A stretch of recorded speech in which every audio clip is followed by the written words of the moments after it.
Let me ask you this. What is the point of having freedom if your time isn't yours? We all are chasing money, but not just for a digit in the bank, are we? We are chasing money so we can have freedom. And that is what this chapter number 7 from the book The Psychology of Money by Mr. Morgan Housel is all about. And then Morgan says, the highest form of wealth is the ability to wake up and say, I can do whatever I want today. This chapter just doesn't talk about money. It also talks about the meaning of it. With that, let's jump right into my key takeaways. Lesson number 1, which I took away from this chapter, is time equals wealth. Morgan drops a truth bomb right at the start of this chapter. He says, controlling your time is the highest dividend that money pays. Think about what I just said. It is not the watch you wear. It is not the car that you drive. It is not the clothes that you wear. It is not the flex. It is a Tuesday morning. You wake up and you decide to do nothing and you don't feel guilty about it. It is about waking up on a Tuesday where you don't owe anybody anything or anybody an answer. It is the ability to say no without feeling fear. It is the ability to make space for a breathe out and think and choose the things you want to do. Or you can choose to do absolutely nothing, but you don't feel guilt over it. That, in my life, is one of my first goals. And that is what most of us, I believe, wish for. That they at least own their time to do what they want to do. Now, the freedom of time is done. That brings me to the next key takeaway, which is the trap of more money, more freedom. This is the paradox.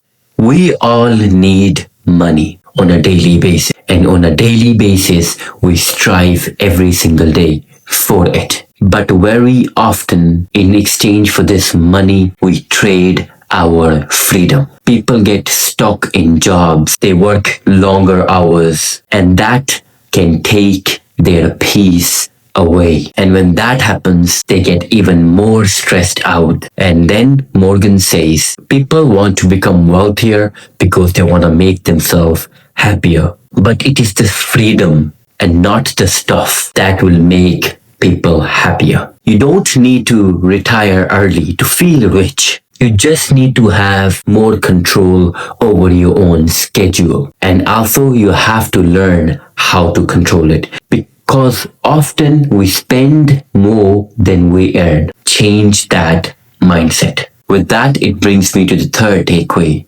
from this chapter, which is freedom is underrated. Morgan says in this chapter something that is also one of my first goals, which is the ability to do what you want, when you want, with who you want, and for as long as you want. It is priceless. A lot of us have misunderstood the concept of freedom because it does not shine. It does not go viral. It is not loud. It is not flashy. And that is why a lot of people aren't even aware of it. To me, this is my freedom, that I can wake up at 2 p.m. and say no to a meeting and go off for the rest of the day and spend time with myself, or even choose to do nothing because I do not owe anyone an answer. That is my understanding of freedom. It is quiet, but for me, that is my first